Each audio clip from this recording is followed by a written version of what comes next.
People's Platform. Good evening and welcome to the People's Platform. According to the Constitution, sovereignty lies in the people. Those elected into political office are meant to serve and act in public interest on behalf of the people and their best interests. But what happens when what prevails is almost a dystopian landscape with policymakers exchanging blows and abuse, where there are lives placed at risk due to millions of rupees plundered as a result of rampant fraud, corruption and deal making. When there are laws, new laws and more laws being brought in despite an existing legislative framework in place. Let's find out from my guest tonight. I'm pleased to welcome to the show Minister of Justice, Prison Affairs and Constitutional Reforms, Dr. Wijeyadasa Rajapakshe, President's Council. Good evening and welcome to you. Good evening.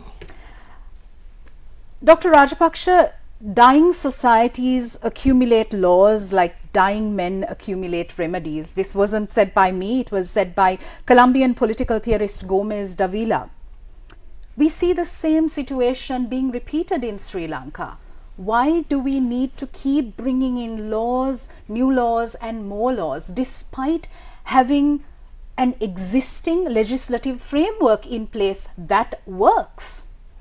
Yeah, that is why that as far back in 2007-8, you may recall, when I was as a member of parliament, when I was the chairman of COPE Select Committee, I presented 2 reports exposing so much of corruption. More than 1/3 of the annual revenue in that report I had exposed corruption in the public sector. We wanted to have remedial measures, but we couldn't do much about it except for several judgments given by the Supreme Court by taking over some of the assets which had been alienated. Then thereafter, when we established 2015, that's our good governance policy, that we introduced the 19th amendment, that is to ensure the independence of the judiciary, independence of the public officers, all the commissions and high officials. But unfortunately, all were reversed with the political change in 2019. As a result, of course, that we all face a political disaster economically, country was bankrupt. At a time like that, when there was nobody to take over this country, then we came forward and we started a new, all the people were asking for system change. In fact, that we started that system change by introducing the 21st Amendment. Then thereafter we passed another law, that is to curtail the corruption in elections, that is election expenditure bill, and that was passed despite that objections, opposition from the opposition parties. Then Anti-Corruption Act, that took about 18 to 19 years to pass in the parliament with lot of obstacles, still that we were able to get that act also passed. Now that we are gradually putting in the track, by having the laws it is useless unless that is they have been properly implemented. That is what really we are engaged at the moment as a government and as the Minister of Justice. Sure, but that doesn't answer the question that we keep seeing new bills being gazetted without any consultation whatsoever from the stakeholders. Last week was a good example where 46 special determination petitions, applications were filed before the Supreme Court. And then the Honorable Attorney General's Department brought out a host of new amendments to the bill, which showed the manner in which there's a lot of time wastage that happens, Dr. Rajapakshe. Yeah, you know that when we presented the 21st Amendment, in fact that when I took over this ministry, within 24 hours I presented that to the cabinet. But we consulted all the stakeholders, any citizens or any organization. We gave a hearing, we had that process for more than 5 months. Yes, but that process is not taking place right now, at present, and you're the Justice Minister. Yeah. The online safety bill is an example of where stakeholders were not consulted at all and a bill was just gazetted. Yeah, Don't you that think is- it's incorrect? No, that is, I think this bill, that the drafting was commenced as far back 2016 when I was the Minister of Justice.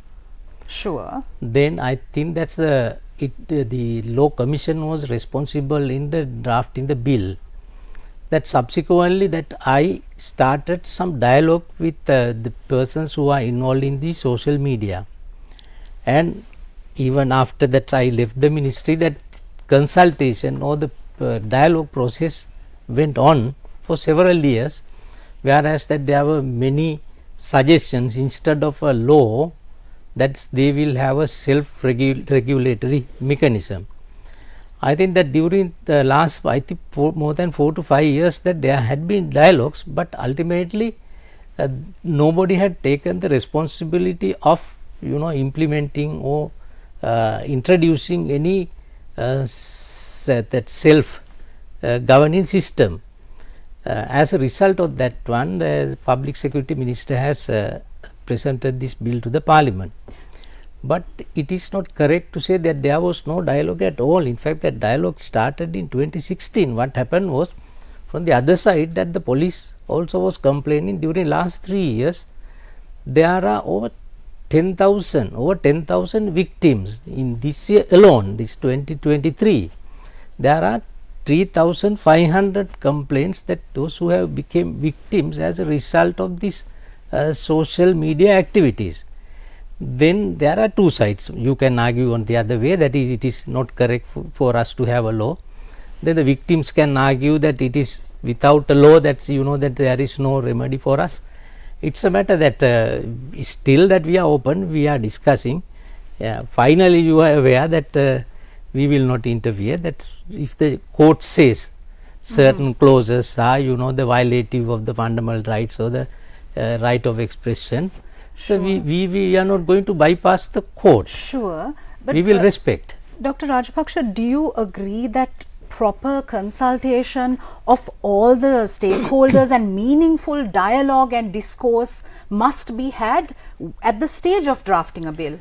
Yeah, that Do is you why agree? that is why I said that this is really, although it may not be publicized properly, but this consultative process started in 2016. But Likewise, when I presented the bill, that is anti-terrorism, there were a lot of criticism.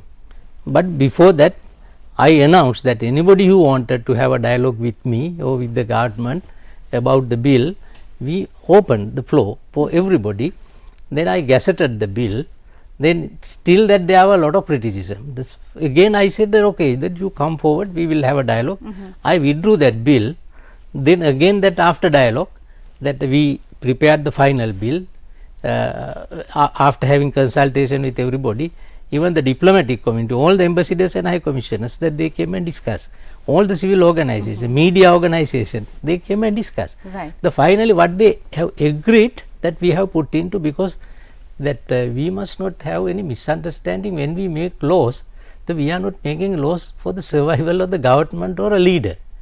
That we are making the laws what is necessary for the people of the country. That we are concentrating only on that aspect. one hopes. Not hopes really, that if you look at that, like during last 1 year, that's on my subjects alone, I have got more than 35 bills passed in the Parliament. Now they are laws. That nobody makes any criticism about that, because people welcome that. Even anti-terrorism, anti-corruption bill, it's the landmark in this our history. Absolutely. The Anti-Corruption Yeah. Act is fantastic, but there are also multiple instances where the government uses laws to weaponize against the people. No, Do we you are not disagree? doing, that similar criticism came from all around the world when we introduced that rehabilitation bureau. Yeah. But what happened was, there had been certain clauses which that's anyone might think that maybe due to the fact that they were Aragallayas, and as a result that they wanted to control the members of the Aragalaya. That is why the social activities, so that's the some certain terms had been used in the bill. but that bill had been drafted long ago, but still that people had some doubt. Then we had dialogues, then people went to the court. Before the argument commenced, through the Attorney General we informed that all the clauses where the people have any kind of suspicion, we informed that we are removing that. Then we confined that bill purely for the purpose of rehabilitation of drug dependents, and we did it, and nobody is blaming now, because everybody accept that is for the betterment of our society. Sure.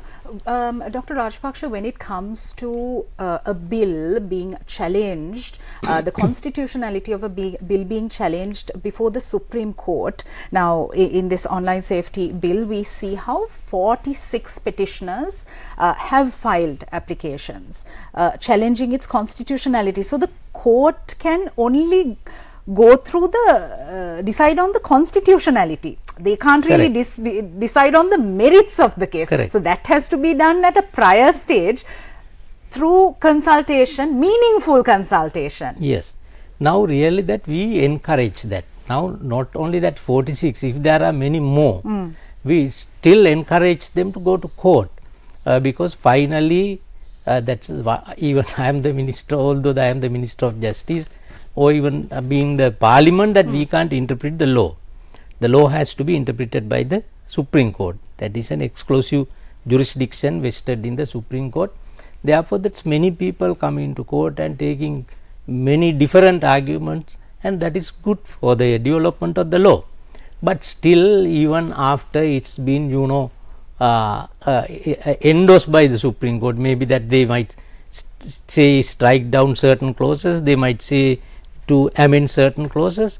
Even after that, if you feel that is not good enough for the betterment of the people or the well-being of the people, or still that there are certain restriction unreasonable, but still we will consider. That is why even after we take that to the Parliament, then there will be lengthy process within the Parliament also. The first that we will take up that every bill to the Ministerial Consultative Committee.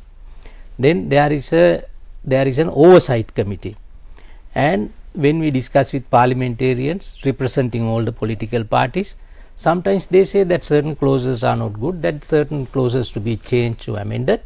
We accept. Even in Parliament you may have seen, even on the floor at the committee stage, yes, even the anti-corruption bill from the opposition, that there were many suggestions, many amendments, which I accepted. Okay. Going on the basis that that laws are enacted towards the betterment of the people, yes, could you tell us the reason as to why the Animal Welfare Bill still hasn't been enacted, and the Sign Language Bill has also been delayed for far too long? In fact, that this Sign Language Bill, especially that's the main bill, is the Disability Rights Bill. When I assumed the duties in May last year, it was brought to my notice. Then I had a lengthy dialogue with all the stakeholders. When I was the minister earlier in 2015 also, that I started the drafting the bill through my team. Right. Then what happened was this particular ministry, social service, then they had said that it is their duty, that they will attend to that one, and they wanted to take it over from our ministry.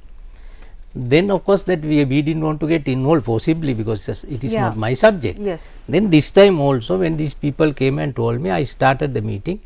Then what happened was, again some secretary had said that it is their subject, that they are going through it. Then I said, you take it. The same thing happened. Finally somebody had told the president that this is been not attended by the Ministry of Justice. Then president said that no, you must take it over and accelerate it. Then I took it over again, and I got a expert team, and we did the draft, and we gave it to the relevant ministry, to present it to the cabinet. Finally what happened was, they have had some other meeting with there are a lot of organizations, disabilities organizations, societies, and they have added certain things that it has got distorted again.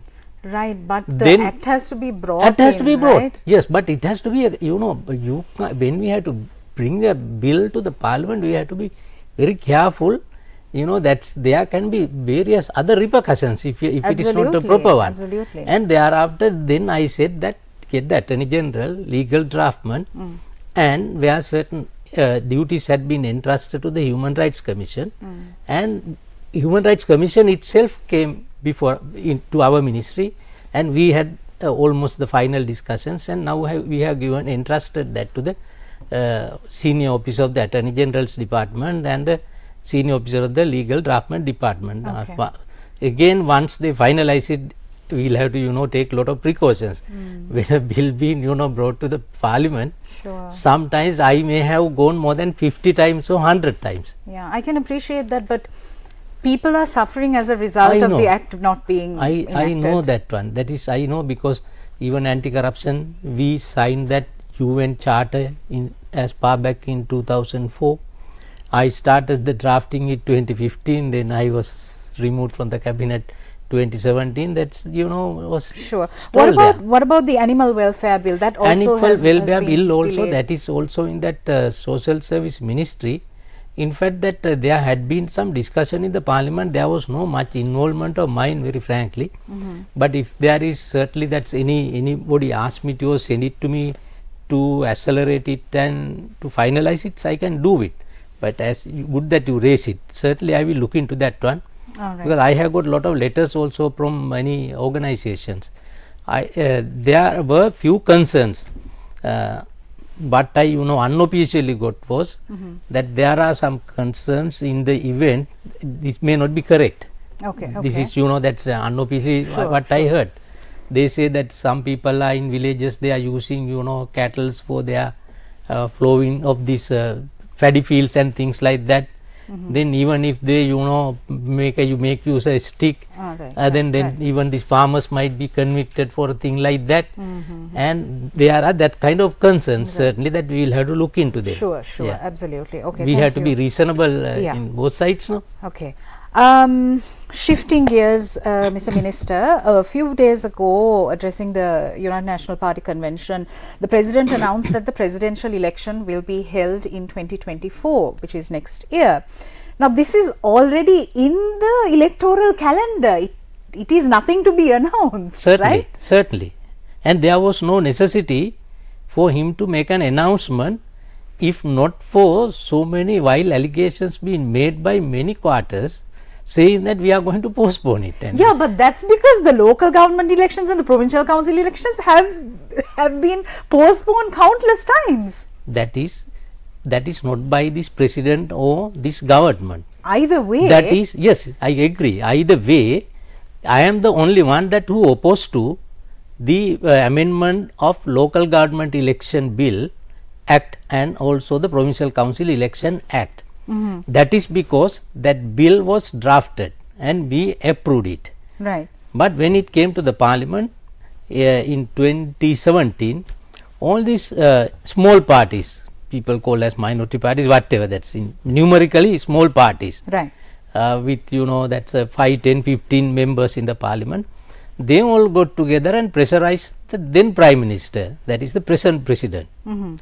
Then they pressurized them, and they introduced totally a different setup at the committee stage. And finally, even the percentage got the change, that is 70 to 30 became 60 to 40, and everybody got together and contributed. I, of course, being a member of the government, that I was not, I was against it, but I couldn't do anything beyond that, because all the parties got together and got that bill passed. Okay. But As a result, what happened was that in fact, I am one of them who went to court. Supreme Court asking that election to be conducted either under the old law or the present law. If there is a lacuna in the present law, I argued, then you must have an election under the existing law prior to the amendment. But still Supreme Court ruled out, no, that you can't have the election either under the old law or even under the new law. and then we were involved, but it was not my responsibility, not my subject, but still that we were involved in making that corrections. In the meantime, certain things happened. You know that in 2018 the Prime Minister was changed, then government was changed, then thereafter Easter Sunday attack came, the COVID-19, that there had been delay. Sure. I agree that is not a good thing, but that is the background of it. That's what I can tell you. But what you just laid out was a clear case of political manipulation from all quarters, Yes, right? yes. As a result of which we still don't have elections. I mean, Yes. that's the bottom line. So how do we resolve this?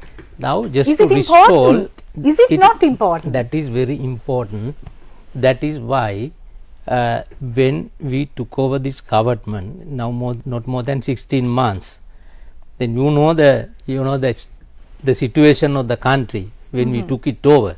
That's power cut is going over 13 hours, then the fuel and gas were not available, no essential foods. With all these problems, we had to look into the economy in the first place, but still we did not neglect our part when it comes to the legislations. Then we introduced this 21st Amendment that was passed with lot of obstacles.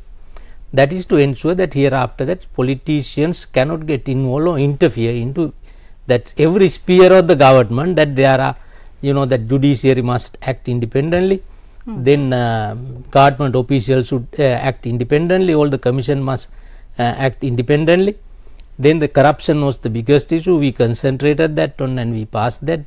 Then mostly people say that the corrupt people are coming to the parliament and not giving a good service to the people, and therefore that we will have to find a way out and to have a good system for educated people, professionals, academics to get into the parliament. Speaking of corrupt That people, is why that we changed that electoral reforms also, that is to the extent of regulating the election expenditure. Despite that's the opposition, main opposition opposed to that bill, but still we got that passed. sure. That is how we will have to do gradually. That there are so many important and vital laws that have to be corrected. I have two questions, Yes. Dr. Rajapakshe. First, over the past few months and weeks, we saw the manner in which allegations of large scale fraud, corruption and deal making were reported from the state health sector, specifically with respect to procurement, as a result of which people died and people are dying because of faulty medicines, etc. So the key stakeholder who has to take on the burden of taking accountability, taking responsibility, having investigations is the Minister of Health.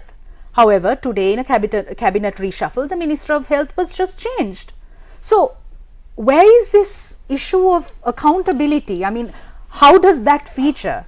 Yeah, the first thing is that you will have to look into as to how this kind of corruptions took place in procurements.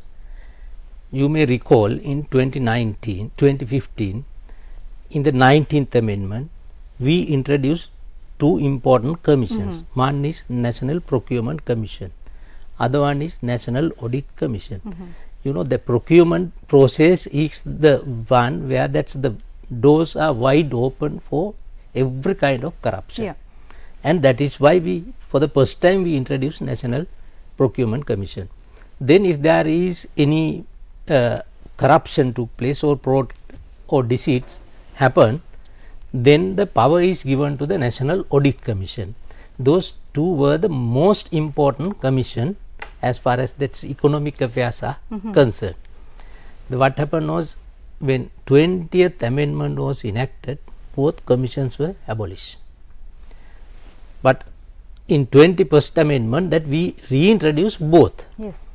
Now certainly that there was a political decision taken by the President to change the ministries, and that today it was entrusted to a senior politician who is the medical professional, Okay.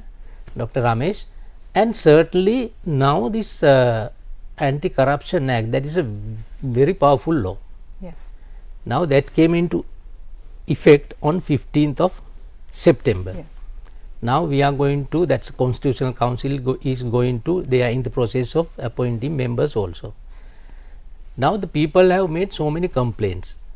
Now if the minister has made any, he was involved in any corruptions, that anybody can expose him, anybody can make a complaint. But if the officials, there are a lot of allegations against NMRA, and then I know that there are certain complaints also made, but the present today's commission is not very much effective. But we hope that the next commission will be very powerful commission. Today that we approved their salaries also, very high salary. I think that they are going to get the highest salary in the public sector. And we will entrust them to attend all those matters and to implement the law. That just because that he is the minister, or even I am the minister, we don't want to have any sympathy or excuse. Okay. My last 2 minutes on the show. The Lawyers Collective has released a statement expressing its profound concern about President Wickremesinghe's recent appointment of a commission of inquiry without any prior consultation. With respect to electoral reforms, what's your comment on this? In fact, that on my own, I presented the cabinet paper for parliamentary electoral reform. Right. In principle, it was approved. Okay. Then in the cabinet, there was a committee appointed, Honorable Prime Minister, myself and few ministers. That is, not to present the bill to the parliament, to discuss with all the party leaders in the parliament. Okay. Then we had a meeting last week. Some party leaders didn't come, but most of them came, and they agreed that within next 2 weeks time that they will give their proposals and their ideas. In the meantime, that President has appointed another committee. It is to be chaired by a former the retired Supreme Court Chief Justice, Honorable Dev. And that is just to get an overall study on all 3 elections. Okay. It doesn't mean that we are going to cut off it from all the people and the lawyers. Finally, that before any bill being present to the parliament, that we will have interaction with everybody. Okay. We will discuss with the bar association, then OPA, Right. in trade unions. When I presented the 21st Amendment, that bill, I discussed with more than 100 organizations, minimum 100 organizations. That included media institutions, trade unions, political parties who are in the parliament, and those who are not in the parliament. Okay. And that's religious leaders. Okay. Okay. We will give a hearing.